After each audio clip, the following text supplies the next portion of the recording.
This podcast may contain explicit language. It's called a hustle, sweetheart. Zootopia is next.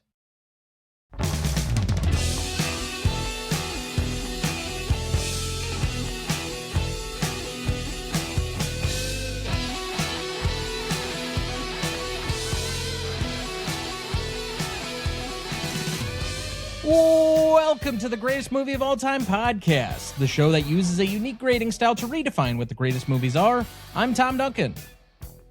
And I'm Dana Duncan. I mean, you have moved like a sloth for many years, so this is not surprising in the least, but yeah. Do you also want to work for the DMV? Oh, you're going to keep up the bit. Okay. Yes. Okay. Tonight for our 301st episode, we discuss the animated noir comedy Zootopia from 2016, celebrating its 10th anniversary, directed by Byron Howard and Rich Moore, written by Jared Bush and Phil Johnston, cinematography by Nathan Warner and Brian Leach, music by Michael Giacchino, editing by Fabian Rowley and Jeremy Milton, starring Ginnifer Goodwin as Judy Hopps, Jason Bateman as Nick Wilde, Idris Elba as Chief Bogo, Jenny Slate as Dawn Bellwether, Nate Torrance as Benjamin Clawhauser, Bonnie Hunt as Bonnie Hopps, Don Lake as Stu Hopps, Tommy Chong as Yax, J.K. Simmons as Leodore Lionheart, Octavia Spencer as Mrs. Otterton, Alan Tudyk as Duke Weaselton, and Shakira as Gazelle. Background for the movie: Zootopia was released on March 4th, 2016. On a budget of roughly $150 million, Zootopia would gross over $1 billion at the worldwide box office for 2016, finishing at number 4 for that year. Dad, I assume, did you look at the notes? Did you find what the other 3 movies that finished ahead of it that year were? I know one was a Marvel film.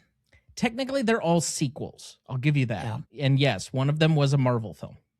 I just saw that it was 4th, and I did not pay attention to who was the other 3. Okay, so number 1 was Captain America: Civil War. I know you remember specifically everything about that film. Rogue One, Star Wars, which is a prequel, sequel, kind of in between various different episodes movie, which I think has aged well by comparison to some of the other movies of that era. I think it's the one that people go back to and say, of the newer Star Wars films, that's probably the one that they liked the most, or that added to the story the most. And then obviously was expanded upon recently with the Andor TV series. And then 3 was Finding Dory, which is the direct sequel to Finding Nemo. Critics were almost universally positive on the film at the time, with most singling out its themes for praise. Zootopia was included in the AFI Top 10 of the Year in 2016, and it won the award for Best Animated Feature for that year. Since its release, Zootopia has had a streaming TV show spin-off and a overwhelmingly successful sequel in 2025. I think it might have been the highest grossing film of last year. If it wasn't, it was just because it basically, the calendar year ended and didn't have enough time, but I want to say it's like one of the highest grossing animated films ever. Yeah, and it was actually decent for what it's worth. I did recently see it. So Zootopia currently holds a 98% among critics on Rotten Tomatoes, a 78 score on Metacritic, and a 3.8 out of 5 on Letterboxd. However, as we cannot do this by ourselves, we bring in our first-time celebrity guest, our newest person on the show, a super fan, making his first appearance on the show. Please give a warm round of applause for Ryan H.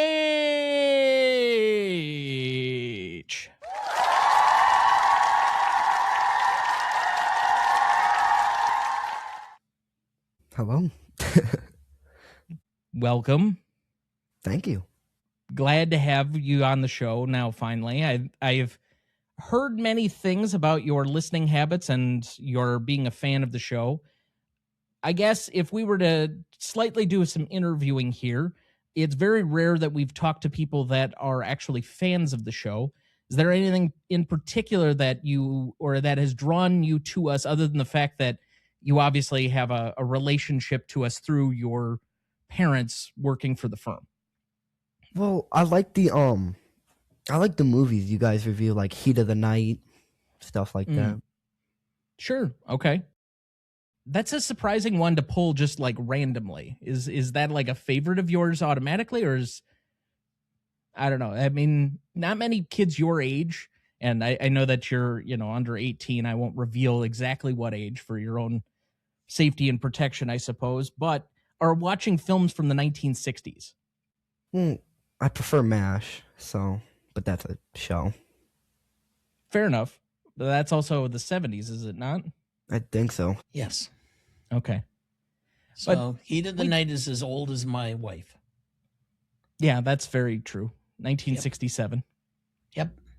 Well, moving into our episode for the evening, Zootopia. Now, this is one that I saw for the Oscars about 10 years ago, back when I was watching just about everything that was nominated in this category.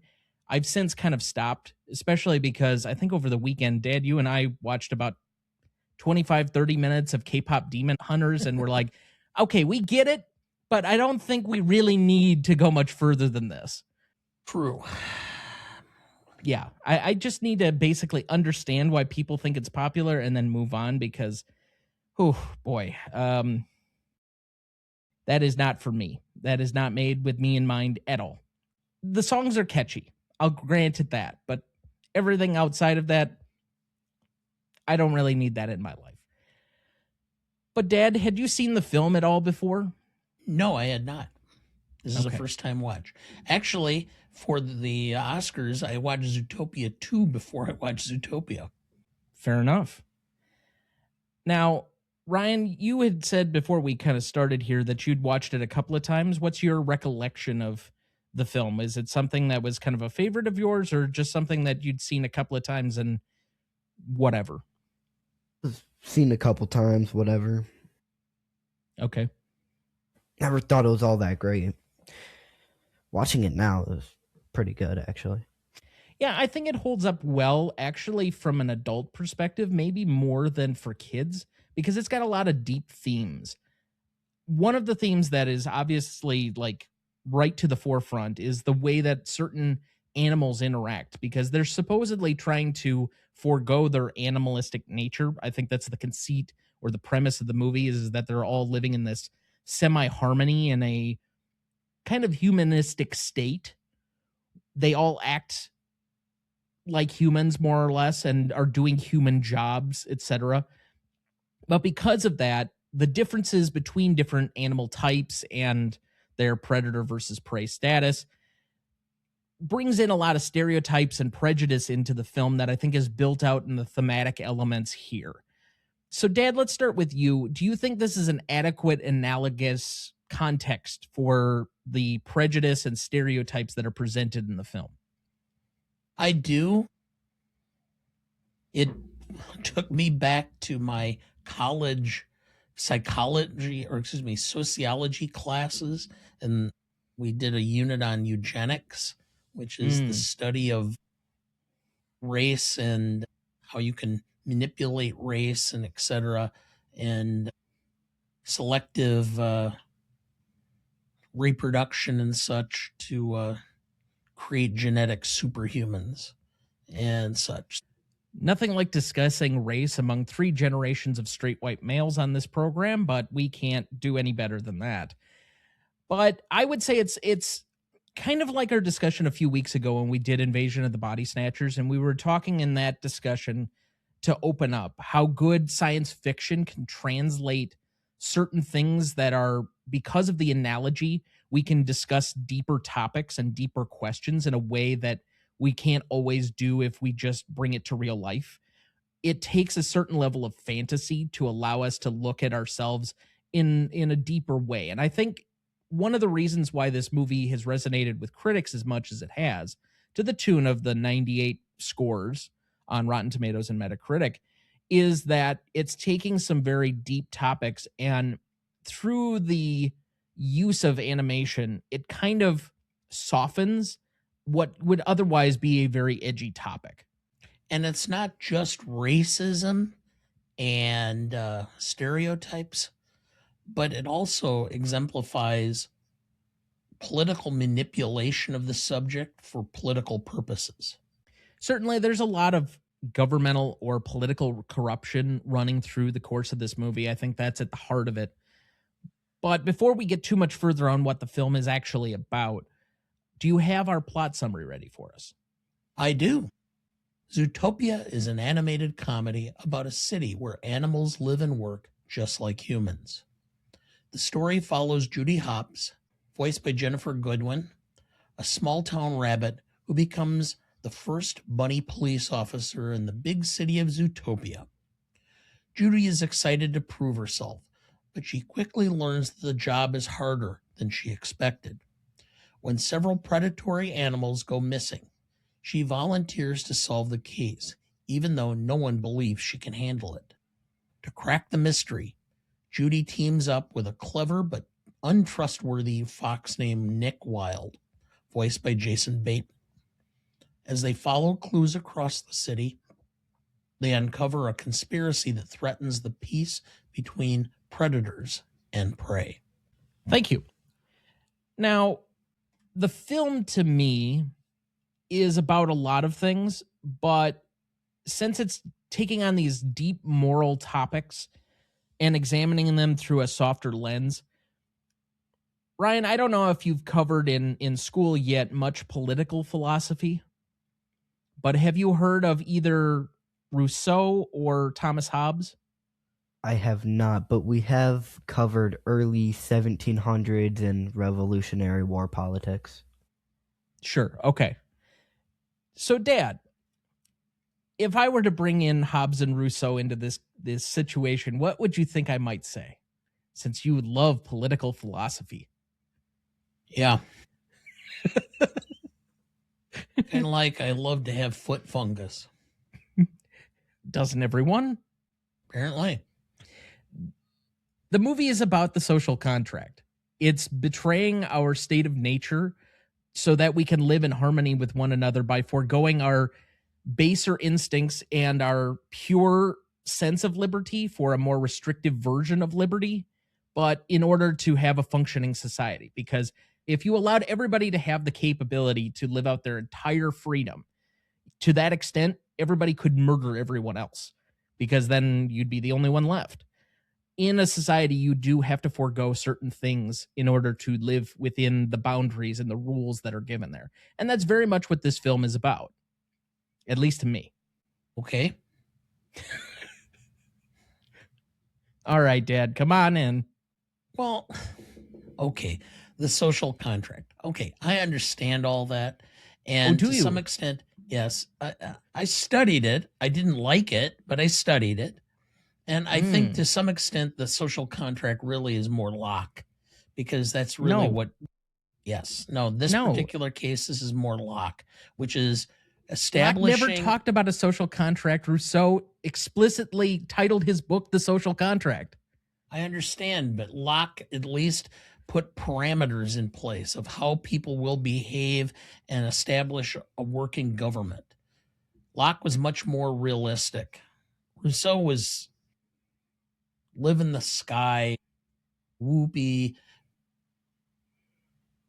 wonderful world we live in, you know. He was not a utopian philosopher. Yeah, sure. Anyway, Hobbes was much more realistic, cruel, brutish. He was cynical. He wasn't necessarily realistic. Cynicism is realism. Oh, God. Talking like the 15-year criminal defense attorney. Okay. 17, but we won't parse words. Yeah, well, you've been out of it longer than you were in it at this point. True. Ryan, did you have any thoughts on what the film is about to you to jump in here? Well, I think the film is softening a hard topic. It's obviously softening racism, stereotypes, and all that. I think you guys covered most of it, but I think it is softening a harder topic for and political stuff. It's softening that, kind of like Fair enough. teaching a hard topic but softening it out. Essentially a parable, if you will. Using a story to teach a greater meaning or a deeper theme. Yeah. So you could say that the makers of Disney are like Jesus Christ then. Well, if you ask him. I don't think. I'm sure that'll go over well at his parochial school. We'll cut that one out and throw it up on socials. Yeah. All right. Did you know? Originally, the film focused on Nick Wilde. Test audiences said they struggled to connect emotionally with him and felt more drawn to Judy Hopps. So the story was adjusted. So basically, there's a whole version of this movie that they just cut and redid. That's not unusual for Disney. And especially for those that work in some of the animation, like Pixar's famous for scrapping and redoing and completely changing whole pieces of the story until they find whatever the right thing they think is. Did you know? Nick Wilde's design is heavily based on the title character of Disney's Robin Hood from 1973, who is also a fox. Yes. Have you ever seen that one, Ryan? No, I haven't. Oh, that was a staple of my youth. That and Peter Pan, The Great Mouse Detective, The Rescuers. Those were like staples of my early childhood. The Lion King, although you had to skip the section where Mufasa dies because that was too sad. Did you know? Chief Bogo's name is taken from the Swahili word mbogo, meaning buffalo. So there you go. Interesting. Did you know? Duke Weaselton is voiced by Alan Tudyk, who also voiced the Duke of Wesselton, often mispronounced as Weaselton in Frozen. Dad, I know that you're a huge Frozen fan. Did you know that?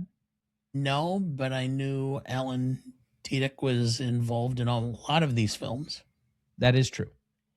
In contrast to the character of the latter, Judy mispronounces Duke's last name as Wesselton in this movie. So that's some good fourth wall breaking and meta commentary for you. And finally, did you know? During her train ride to Zootopia, before Judy chooses Gazelle, she listens to various artists on her music device. These include The Beagles, Black Sable, Katy Perry, Destiny's Cub, U2, U spelled E-W-E, Fleetwood Yak, Fur Fighters, Guns and Rodents, Hyena Gomez, Canine West, and Mick Jaguar. Yeah. Come on, I would have thought I would have gotten at least one groan for just the crappy puns here. I did point that out because I do listen to a lot of those artists. Okay. Kind of brings back the whole era of bedrock where everything was, on the Flintstones. Stoney Curtis and... Oh, sure. Okay. I was going to say, where were you going with that? Alfred Hitchcock. Yeah. Okay. Puns aside, that looks like a good spot for our first break. We'll be right back.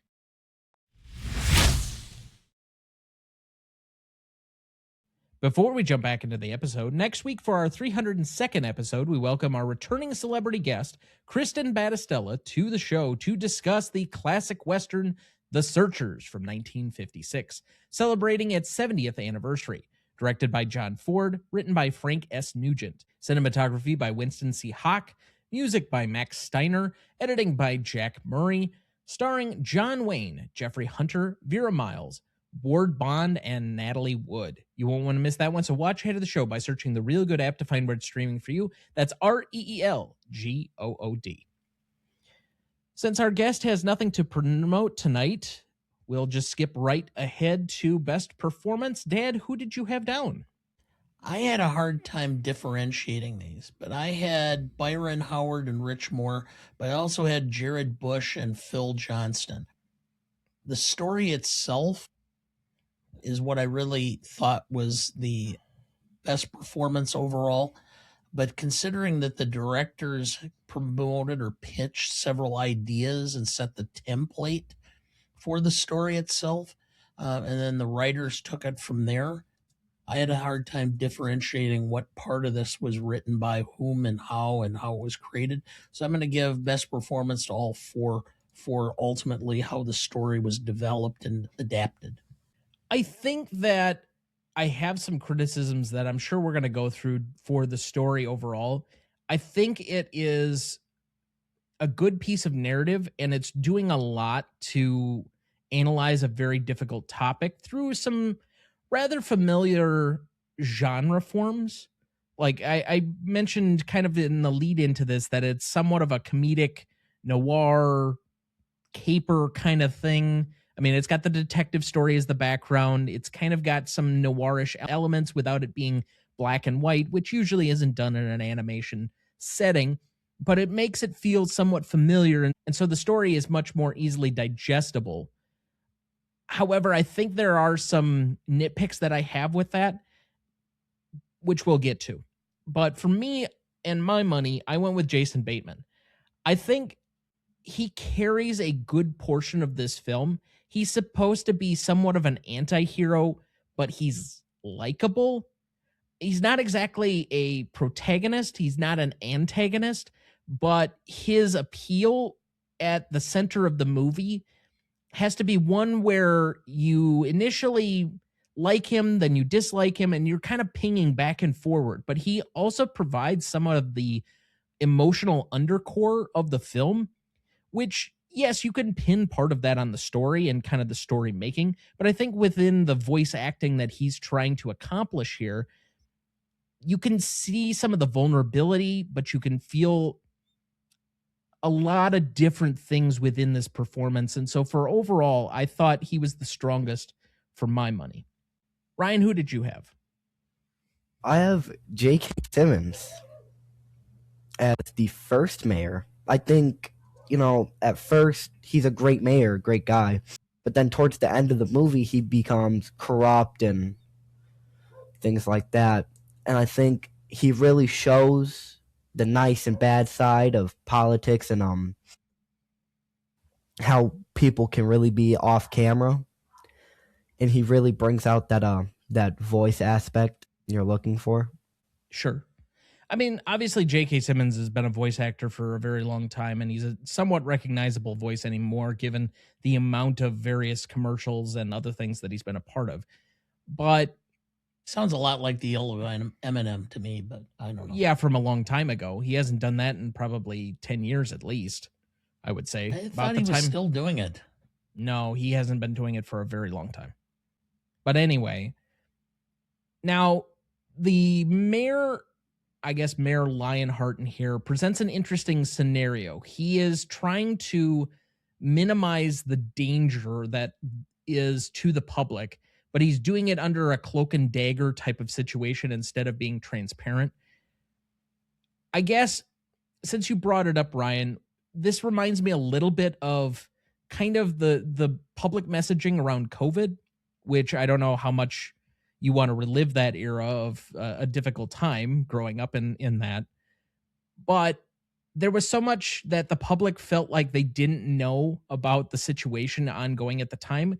And to be fair, in hindsight, we were very misinformed. So was what the mayor doing correct, or could it be seen that even through trying to protect the public, he was doing things that really didn't serve the public? I think it's a little bit of an in-between thing.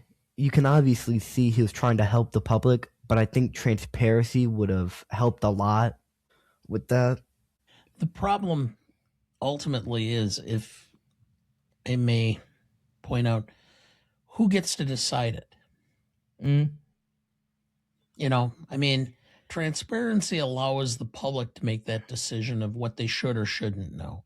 And I have a problem sometimes with the whole concept of being a big brother or a benevolent dictator, or however you want to phrase it, of determining what should or shouldn't be available information for the mass audience. I suppose that's fair. I think that there can be bad decisions made for good reasons, and that happens all the time. I think ultimately here in this type of situation, especially because people were searching for missing loved ones, not informing the public takes on a whole new meaning and a whole new light in this particular context. But I think, again, in many similar situations, you can't have one unilateral person trying to control a narrative. You have to let people kind of know and figure out where they want their opinion to go, even if somewhat of the opinion is controlled by other forces that are beyond your own control. So the term "the ends justify the means." I think you could also put in there Shakespeare with "all's well that ends well," but even then, I don't know if that's entirely true. Okay, the term "the ends justify the means" is there's two places, one origination, one more modern application. Anybody want to take a guess as to where it originates? Where are you going with this? Where did they start?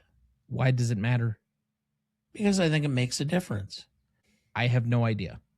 Well, one is in Proverbs, and then it was Okay. brought back and applied by Abraham Lincoln. Lincoln. So it raises a very ethical consideration for how you use it, or how that phrase is utilized. It's interesting that you bring up Lincoln, since I think there are a lot of people that are trying to somewhat retroactively apply the benevolent dictator title to Lincoln. Yeah. And I think I'm at least sympathetic to some of the arguments. Mm-hmm. All right. Best secondary performance here. I had Ginnifer Goodwin. I think she does a good job of, again, making this character likable and vulnerable, presenting kind of this person who's fighting against the odds character that becomes the backbone of the story. And I think that there's a really good chemistry between the two lead characters that ultimately helps favor this story or bring it out to the forefront. That if not for their partnership, if not for their friendship, ultimately, I'm not sure that the movie works. Yeah, I had her as my secondary as well. I think she's likable. I think she is the type of character that people want to root for throughout the film. I think it's also a bit of a fine line. There are characters very similar to this that you could see as type A that annoy or rub people the wrong way because they're so over anxious.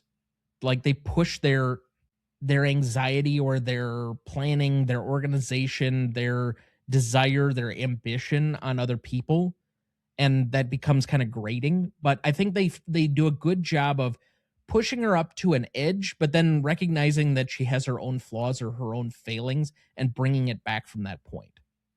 Ryan, what did you have here? I had her as well. I think everyone loves a good underdog story, and those odds really made her an underdog. Her odds, in my opinion, were close to none. Or in this case, an under rabbit. Moving to most charismatic, I had the sloth, Raymond S. Percy, as Flash. And I will already tell you that my most indelible moment, because it's the number one thing, it was the number one thing in the trailer. Then when you watched the film back 10 years ago, it was the number one thing I remembered about the film. And 10 years later, it was one of the few things that I could tell you about the plot of this movie. So if that's not most charismatic to me, that's not most indelible, I don't know what else. My most charismatic is Alan Tudyk, because he always has a really great take, and he's a really great pirate. Gar Steve. Anyway, Ryan, who did you have? I had Flash as well. I think I agree with everything you said about him. It's just a really good character in the middle of this, and you don't think it'll work that well, but even Dana gets some cheap laughs at the beginning of this episode from using that cadence. All they did was they took the old Bob Elliott and Ray Gould bit, slow talkers of America. So my guess is that these are people who were involved in the production of this, that were fans of classic radio growing up. If you say so. Not everybody has to listen to Jack Benny and have hours upon hours of radio programs on their computer that my mother mistakes for porn. Yeah, well. Anyway, moving on. Best scene, I have 5 nominees here. I have Childhood Bully. I have Popsicle Scam. I have the DMV, which is the scene we were just talking about. I have the Jaguar Chase. And then I have Blueberries, which is the final, like, reveal scene, the staged confession. Do we have any other nominees that you'd like to recognize here? I would like to divide out a couple. Okay. New Mayor. Okay. And then Farm to Reconciliation, which is her going from her farm with her parents to reconciling with Nick. I mean, I treat those as 2 very different scenes. Yeah, but it's really all about her racing to town and figuring out she needs to try to get him back involved so she can try to save the day. And I consider that one scene. It's a long scene, but still. No, because they're 2. There's a clear dividing line make between it 2. both. I don't care. Whatever. All right, so we have Childhood Bully, Popsicle Scam, DMV, Jaguar Chase, New Mayor, Reconciliation, and Blueberries. Out of these, what is the best scene? I have Reconciliation, because to me, that says more about race and race belief or theory or how one behaves, which is when you recognize the fault of some stupid behavior or belief you hold, apologies and making amends can carry the day and resolve a lot of hostility and pain. Ryan? I have Blueberries because I think you can see the mayor. She realizes her mistake and wishes she could take it back, but she couldn't. I have DMV simply because it's the funniest fucking scene in this movie. I have that as my favorite scene. Mine is Blueberries just because of the resolution of the movie. Like, to have that, I think it does a good job of doing that kind of slow reveal. It's been clearly leaving clues for you throughout the entire movie that there's something to go about this. And the staging of it, everything's there. But to pull that kind of trick at you at the end, I think is not only clever, but it has kind of a winking nod to the audience in that moment, because everything is there for you to be able to understand and guess it. But I think the first time that you watch this, it's still kind of like, oh, they did that. And then it feels like you're kind of in on the joke too. I had figured it out the minute I saw the making the little pills or bullets, whatever you want to call them, vials that went into the gun, and saw them being blue, and then going, blueberries. Yep, that's going to end up happening. They're going to swap them out. Yes, because you're just smarter than everybody else. Well, at least you would acknowledge that. Sure. Ryan, what was your favorite scene? I think mine was Childhood Bully. I think it's the funniest. Not because of the bully, but because of the conversation her and her parents were having. And then her father saying that they settled, and then the mother saying they settled hard. I found that comical. So that was my favorite. Yeah, the parents do a good job of being some of the least supportive characters in this entire thing. That feels true to life. Yeah, whatever. Again, most indelible moment for me is the DMV. I had Blueberries. I had Childhood Bully. You had it for both? Okay. All right, so that looks like a good spot for our second break. We'll be right back.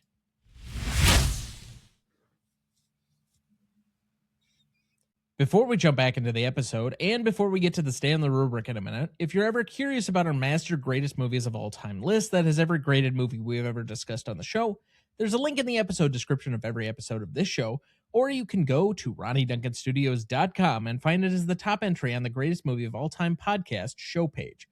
That is the grades we've done so far for all 272 movies we've graded, and we continue to add more each week. Make sure to check that out as we go and follow along.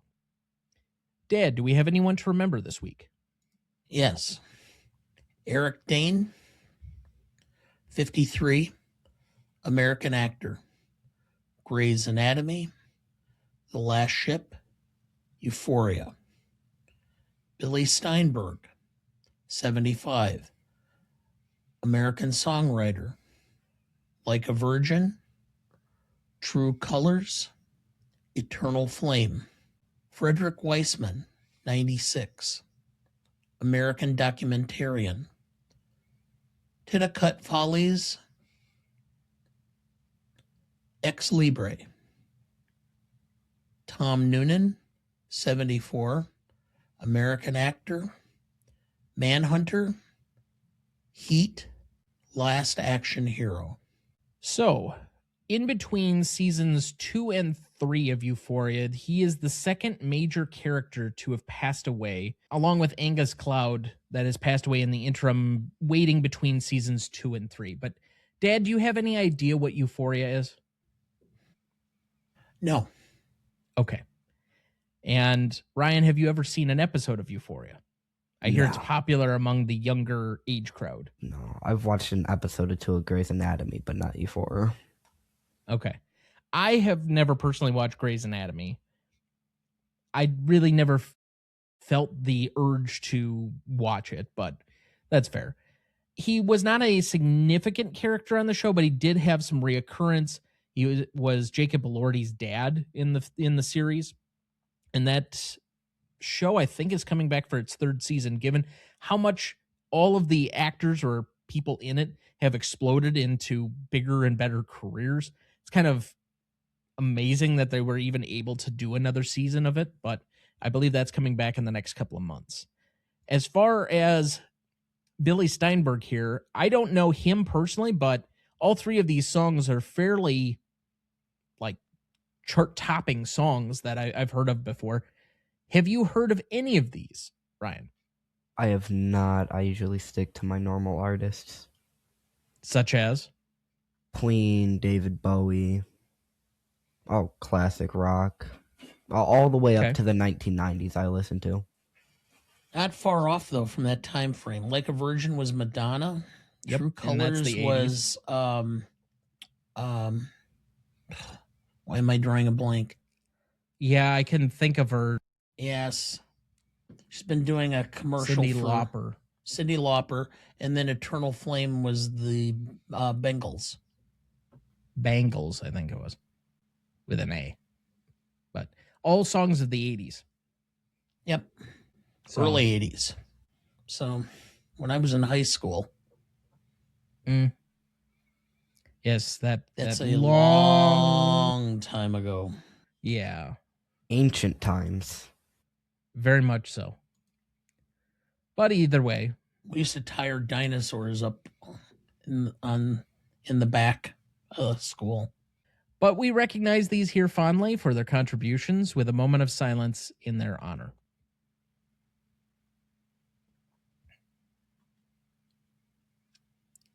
Thank you.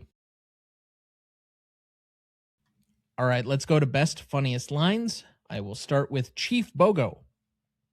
Life isn't some cartoon musical where you sing a little song and all your insipid dreams magically come true. Feels like something my dad would tell me. Just after he told me to look up gullible in the dictionary. Well, I convinced my mother that gullible wasn't a real word. It wasn't in the dictionary. Gullible is not a real word. Gullible, excuse me, I misspoke. Gullible is not a real word. It doesn't exist in the dictionary. Okay. So you were smarter than your mother. It didn't take much. All right, who's up? Do you have a line? Best/funniest lines, I have the one that Judy's parents said, because I found that hilarious. Mr. Big, we may be evolved, but deep down, we are all still animals. Your Brando needs a lot of work. Yeah, it's much more of a whisper instead of a crackling like horse. But anyway, Nick Wilde. It's called a hustle, sweetheart. Go ahead, Dad. Judy Hopps. I came here to make the world a better place, but I think I broke it. Chief Bogo. Don't give yourself so much credit, Hopps. The world has always been broken. That's why we need good cops like you. Nick Wilde. What do you call a 3-humped camel? Flash. I don't know. What do you call a 3-humped camel? Pregnant. You have to draw it out more, but okay. I didn't want to be here forever. That's where the humor is. Come on. Young Hopps, referring to Gideon Gray with determination. Well, he was right about one thing. I don't know when to quit. Judy Hopps. Wait, they're all sloths? You said this was going to be quick. Nick Wilde in mock surprise. Are you saying that because he's a sloth, he can't be fast? I thought in Zootopia anyone could be anything. I'm out. Okay, Nick Wilde. Never let them see that they get to you. And finally, Chief Bogo. There are some new recruits with us I should introduce, but I'm not going to because I don't care. All right. That brings us to the Stanley Rubric. Legacy is up first. This is a measure of the legacy of the film approximately 5 years after it came out. So roughly 2021 to today, what is the legacy of this film as shared between two equal yet separate groups, the industry and the audience, 5 and 5 points apiece for a total of 10. Dad, would you like to go first or second here? I'll go first. For the industry, there was a movement, and they did do a spin-off TV show, and they did do a sequel, but it was outside of the 5 years, but probably in large part because of COVID and other stuff. So it may well have been done within the 5 years, but for outside circumstances, but who knows. So from the industry, I'm at a 4 because I think it did have some legs and popularity. For the public, I think it was big in the moment, and it's kind of faded as time's gone by. It does not have the same legs as some of the Disney films, although the Office poll established that about 50% of the Office had seen the film. But it was not so memorable that everybody could identify any of the voice actors or anything about it. So I'm at a 3.5 for the public. So I'm at a 7.5 overall. I think you're a little light on the public. I would go with the 4 here, but I really don't have much to add on the industry side. I had a 4 there as well, 4 and 8.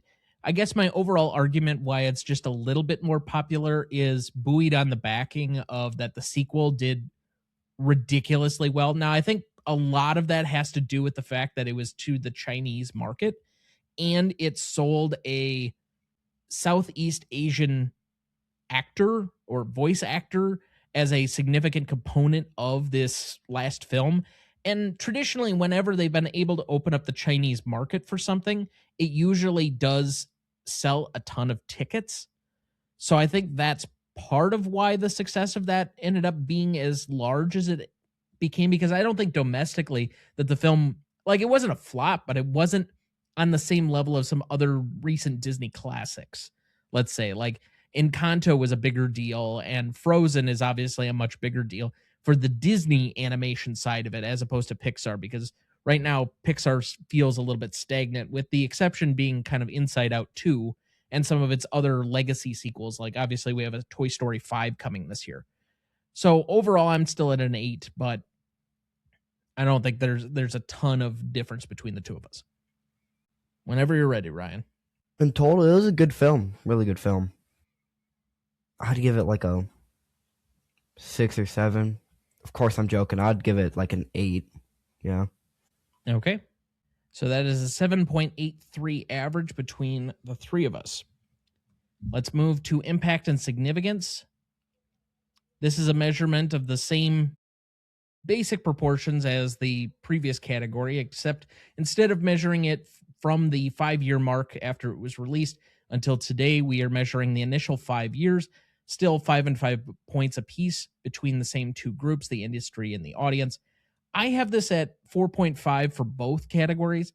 I think the fact that it was nominated, maybe not as much as some other nominated animated classics. Like we had talked about, I think WALL-E got into a couple of other categories like story writing, and we talked about and WALL-E getting nominated for Best Picture. This is not quite on that level, but the fact that it did win Best Animated Feature in its given year at least puts it at a 4.5 for me on the industry recognition. The critics being fairly positive across the board, it having obviously enough backing to get a sequel eventually, but 10 years later. I think that it has enough support to at least establish a 4.5, but it's not quite at that 5 level for me. As far as public support, it's not going to be at a 5 because it's not like one of the highest grossing films of its particular year, even though the sequel did very, very well box office wise. Ultimately, you're still having to compete with the fact that it finished 4th in its given year and 2nd for an animated film from the same studio. Now, mind you, Finding Dory, given the legacy sequel nature of it, I think was always going to be a slightly bigger draw than something that was original, but I still have that at a 4.5. I think people went out to see it in granted, a very decent year for the box office, but ultimately I have to knock it down a half peg. So I'm at a 9. Okay, I agree with you on the industry. From the public, on a $150 million budget, $1 billion, and it was only the 5th animated film to ever reach that mark. Yeah, well, and the point being is that I'm looking at this and I'm going, it was a hell of a lot more popular than Bob Iger, and apparently it did enough to help prop up Disney's profits for that period of time.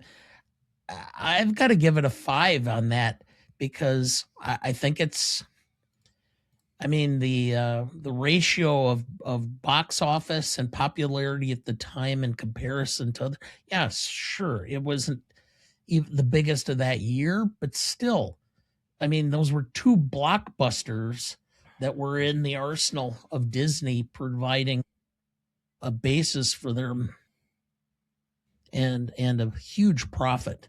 So I'm going to go with a 5. So I'm at a 9.5.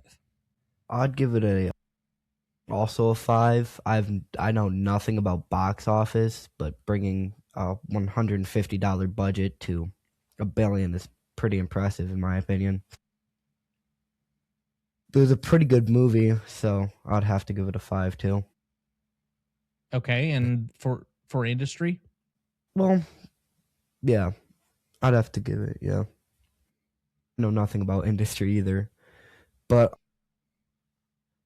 I think Finding Dory was terrible. I think it deserved higher up, but yeah. Okay, so you have a 5, and what for industry? You got to get it out of 10. Oh, out of 10?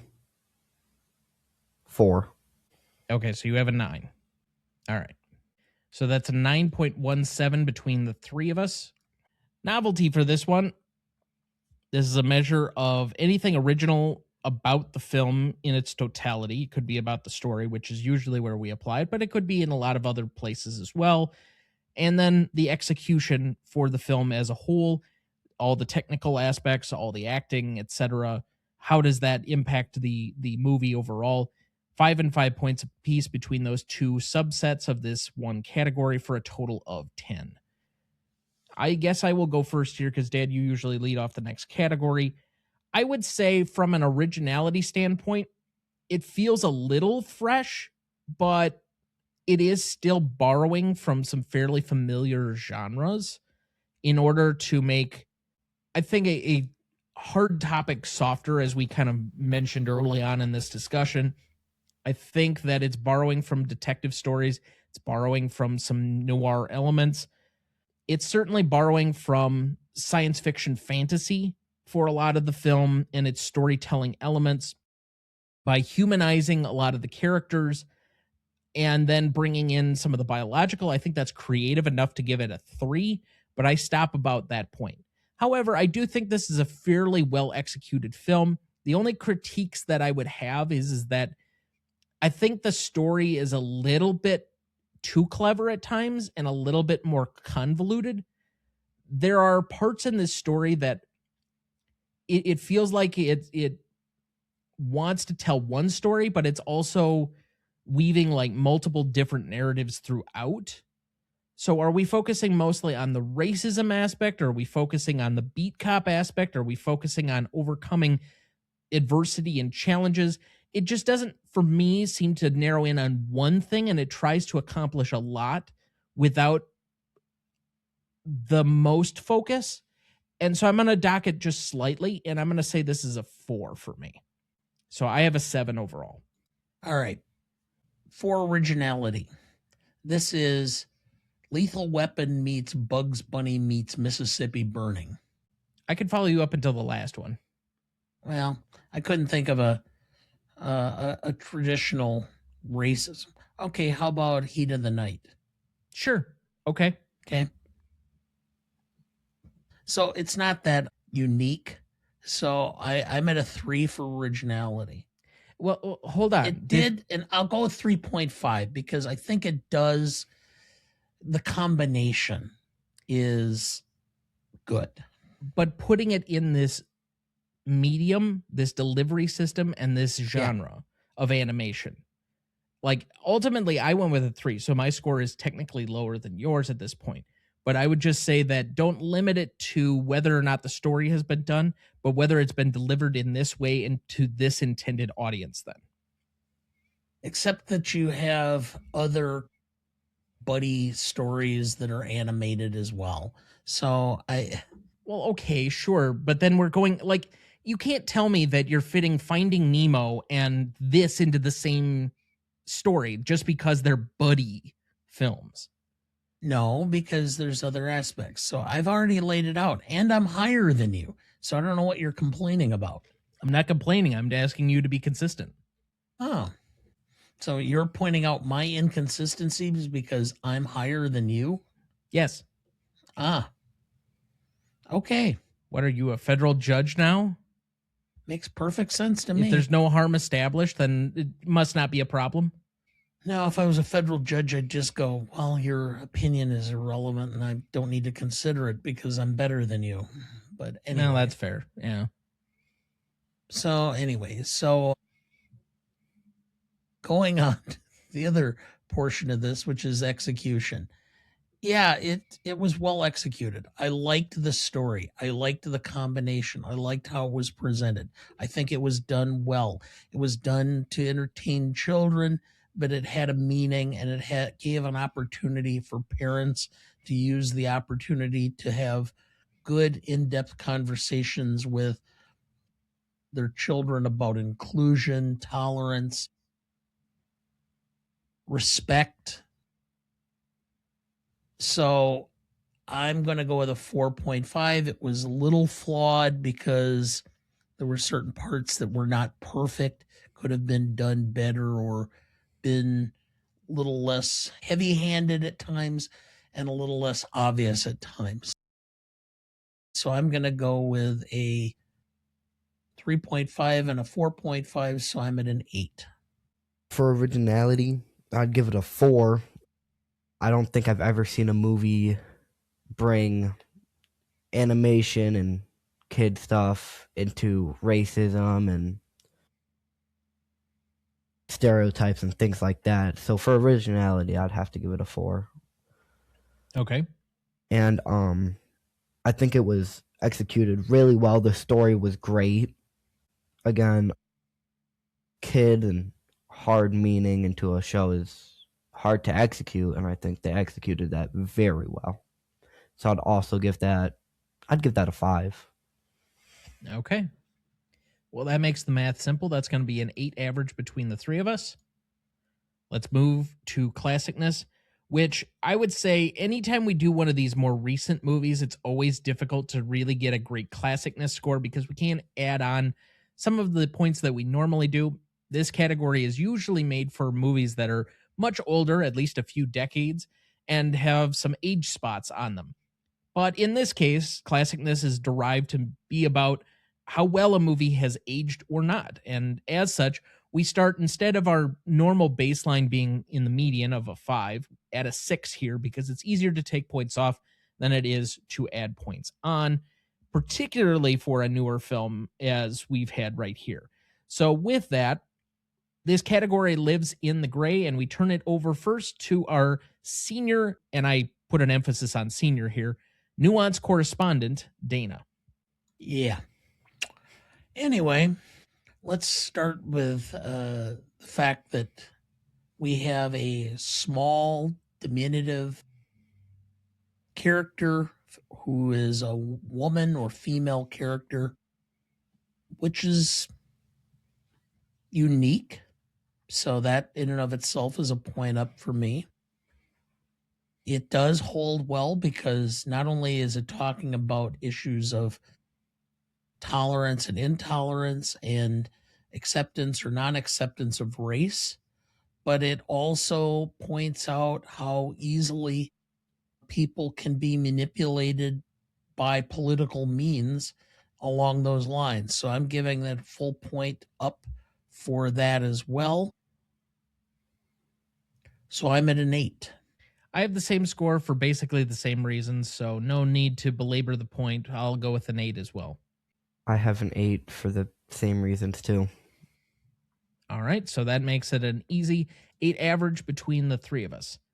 Finally, we get to rewatchability. Insert your own subjective test here. This is a category anywhere between 1 to 10, and we usually start with our guest. So, Ryan, how rewatchable is this film for you?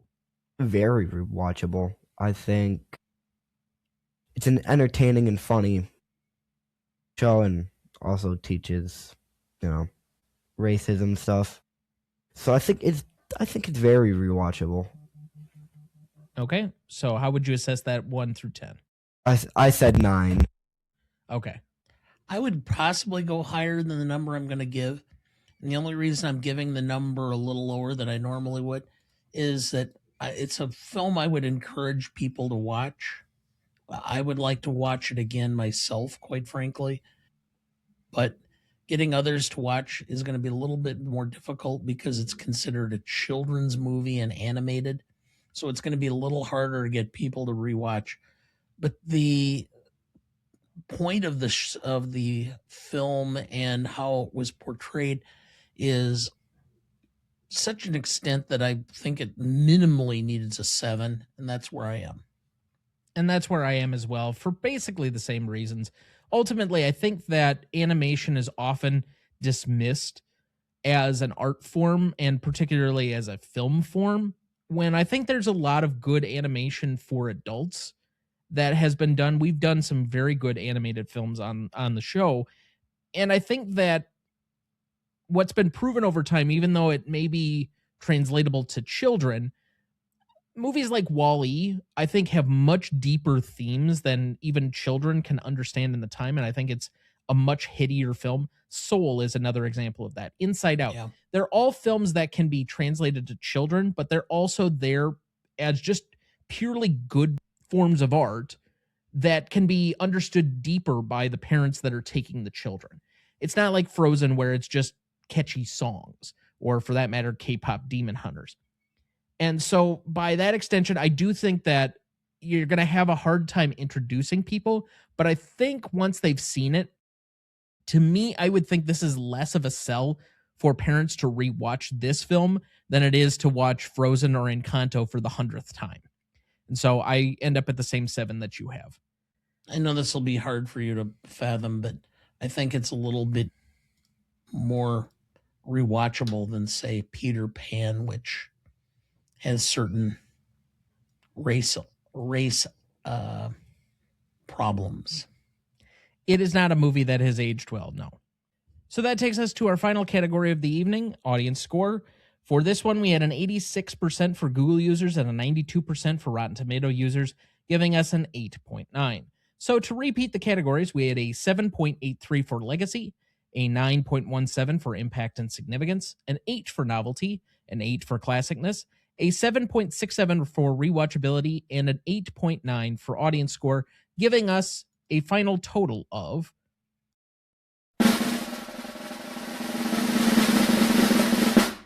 49.57, and currently placing it on our list between It's a Wonderful Life and The Third Man for number 82 on the film list. I would have thought it'd been a little higher, but okay. I mean, we kind of tapped out. I think Inside Out is very, very high. I'm trying to think what else. I thought we had something else recently that was also extremely high. Inside Out is currently at number 19. Toy Story is at 21. So, I mean, we've done justice by this entire genre. I don't think we've been dismissive of it. I think we've done a good job by two particular genres, animation and horror, and for that matter, comedy, that have been often overlooked as some of the greatest films. So, as always, if you disagree with any of our scoring, you can certainly write us at any of our socials at GMOAT Podcast, wherever we're available. We're pretty much on every major social media outlet at this point. You can follow us on YouTube, Instagram, Twitter, Letterboxd, Blue Sky, TikTok, Threads. I don't know. There's probably something else out there and I'm forgetting it, but that's okay. Or you can write us at RonnieDuncanStudios.com or at our email, greatestaltimemoviepodcast@gmail.com. I think I've thought about advertising us on the side of a barn on Highway 10 near Appleton. Well, I mean, there are worse ways to get the word out. Remaining questions for this one. How was the predator target list determined? It just seemed quite random, like there's a predator over here and we're just going to shoot a dart at it. I went back through and tried to figure it out. It doesn't make any sense. I think it is supposed to be quite random, but I didn't really have a ton of remaining questions for this one. That was the only one I really had because I think for the most part, it wraps up pretty well. And for any loose threads that are still there that you might have, it's basically contained in the sequel now. So I don't have a whole lot. The sheep mare, and I can't remember her name. Bellwether. Yeah, ultimately what ended up happening to her would be my only remaining question. But that's answered in the sequel. Huh? But that's answered in the sequel. It is? Yeah. I don't remember that, but I thought maybe she just got put out to pasture. Nope, she's in jail. And then she comes back, and I think the final moment of the film is them putting her back in jail after the prison break. Spoiler alert for the new movie. Yeah. So you didn't like my joke? Just moving past it. So any remaining questions for either of you? Hearing none, Ryan, I'd like to thank you for being on with us for your first time. We hope that you enjoyed yourself. Is there anything that you'd like to add yet? No. All right. Well, you can continue to catch us wherever you have before, and we hope that you continue to enjoy the show. Thank you again for being on with us. We enjoyed having you. Dad, any remaining thoughts for the week? I did go through the list, and I am 15 films from having about 95% of the Academy Award nominations done. Okay. 15 films is a lot of films. Yeah, but it's a couple of them are documentaries and there's a couple of the animated, and they'll go fairly quick, so I'm not too concerned. I have a feeling I will be able to finish them within the time frame and still have St. Elmo's Fire done. Well, you better get it done because I've already thought of what the punishment would be if you didn't. Yeah. Maybe you can have your pickles from your other bet that you haven't paid off after 3 years. Pickles. Ugh. Okay. So as I mentioned last week, I am working currently on a new series of content that is coming shortly. We're going to be working on something that I haven't really talked to too many people about. And I am hoping that it ends up burgeoning into something a little bit more, but it's an area in which I've wanted to express myself in a way for a long time and has to do with TV. So I'll just throw that teaser out there. And if you have some questions, eventually they will be answered here. We're going to try and put something together here in the next couple of weeks and get that out to everybody. But otherwise, as always, just rate, follow, review, And follow us on all of the social media stuff. I'm going to have some teasers out here, I would assume, in the near future. But otherwise, that'll do it for us this week. Thank you for listening. I do wish we could chat longer, but I'm having an old friend for dinner. Next week for our 302nd episode, we welcome our returning celebrity guest, Kristen Battistella, to the show to discuss the classic Western The Searchers from 1956, celebrating its 70th anniversary. Directed by John Ford, written by Frank S. Nugent. Cinematography by Winton C. Hoke. Music by Max Steiner. Editing by Jack Murray. Starring John Wayne, Jeffrey Hunter, Vera Miles, Ward Bond, and Natalie Wood. You won't want to miss that one, so watch ahead of the show by searching the Real Good app to find where it's streaming for you. That's REELGOOD. Please like, follow, rate, and review, or whatever on whichever platform you have so that more can join in on our fun. You can also email the show at RonnieDuncanStudios.com or at GreatestAllTimeMoviePodcast@gmail.com, or find us on YouTube, Instagram, Twitter, Letterboxd, or TikTok at the handle @GMOAT The Greatest Movie of All Time is a production of Ryan Duncan Studios. Our show is mixed, edited, and written by Thomas Duncan. Our music is thanks to Purple Planet Music. Our distributor is Captivate FM. Our technical provider is Riverside FM.